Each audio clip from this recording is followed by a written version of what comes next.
ছাত্ৰ ছাত্ৰীসকল, আজি আমি বংগ বিভাজন আৰু স্বদেশী আন্দোলনৰ MCQ কেইটামান লৈ আহিছোঁ। আপোনালোকে 19 তাৰিখ অৰ্থাৎ সোমবাৰে আপোনালোকে এইখিনি চায়ে পৰীক্ষা দিলেও আপোনালোকে পাছ হ'ব পাৰিব। 1 নম্বৰ কুৱেশ্যনটো হৈছে বেংগল কেমিকেলছ নামৰ উদ্যোগটোৰ প্ৰধান উদ্যোক্তা কোন আছিল? এ নবাব চলিমুল্লাহ, বি নীলতন চৰকাৰ, চি অম্বিকাৰী ৰায়চৌধুৰী, ডি আচাৰ্য প্ৰফুল্ল চন্দ্ৰ ৰায়। ইয়াৰ উত্তৰটো হ'ব আচাৰ্য প্ৰফুল্ল চন্দ্ৰ ৰায়।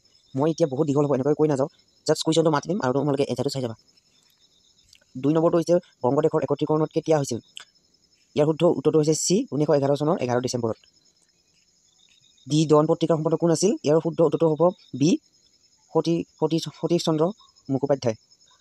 4 নম্বৰটো হৈছে 1906 চনত মুছলিম লীগ গঠন সহায়ত কৰা ব্ৰিটিছ প্ৰশাসকজন কোন আছিল?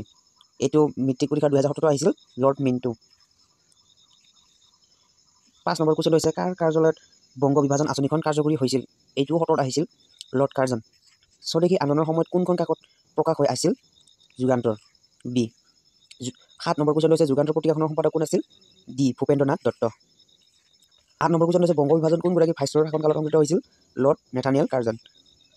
কোন তাৰিখে বংগ বিভাজন কাৰ্যকৰী হৈছিল? 1905 চনৰ 17 অক্টোবৰ বা 1905 খ্ৰীষ্টাব্দৰ 17 অক্টোবৰ।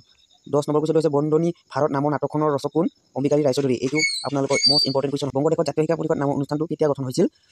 1906 চনৰ 10 মাৰ্চ। 12 নম্বৰ কুৱেশ্যন হৈছে মুছলিম লীগৰ কাৰ্যালয়ত লখনৌ স্থানান্তৰিত কেতিয়া কৰা হৈছিল? 1910 খ্ৰীষ্টাব্দৰ মাৰ্চ মাহত। ইউনাইটেড বেংগল ষ্ট'ৰেজ কেতিয়া প্ৰতিষ্ঠা কৰা হৈছিল? 1905 চনত। মই এতিয়া এনেকৈ মাতি নাযাওঁ, বহুত দীঘল হ'ব, আপোনালোকক দেখাই যাওঁ কুৱেশ্যনটো, বাৰু তোমালোকে চাই যাবা, তোমালোকে নোট কৰি ৰাখিবা এইখিনি।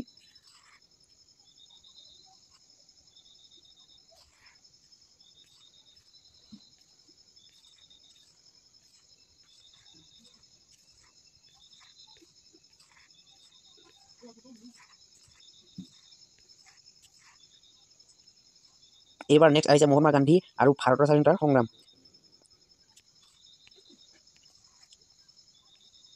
তোমালোকে আমনিও পাব পাৰা, কিন্তু তোমালোকে যদি এইটো পৰীক্ষাত উত্তীৰ্ণ হ'ব খুজিছা তেন্তে তোমালোকে অকণমান কষ্ট কৰিবই লাগিব। কষ্টৰ ফল তেতিয়াহে মিঠা হ'ব তোমালোকৰ।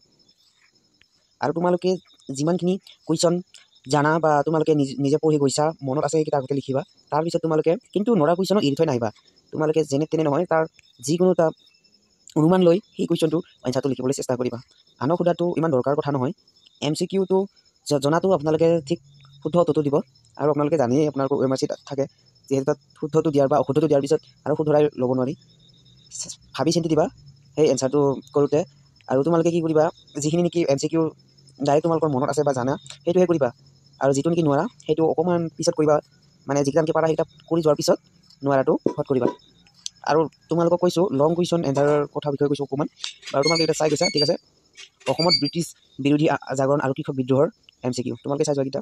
আৰু তোমালোকক লং কুৱেশ্যনৰ কথা ক'ব খুজিছোঁ যে তোমালোকে লং কুৱেশ্যনৰ এটা সহজ উপায়, লং কুৱেশ্যন চোৱা তোমালোকে এতিয়া মুখস্থ কৰিব নালাগে, আৰু মুখস্থ কথাখিনি অলপ ৰিভিজন কৰি তাৰপিছত তোমালোকে টপিক এটা চাই যাবা, যেনে ধৰণৰ বংগ বিভাজনৰ টপিক এইটো চাই যাবা, সাধাৰণকৈ ওপৰে পঢ়ি যাবা। তাৰপিছত তোমালোকে তেতিয়া সেই কুৱেশ্যনটো পালে তোমালোকৰ অকণমান মনত আহিব, তাৰ বিষয়ে লিখিব পাৰিবা, ঠিক আছে।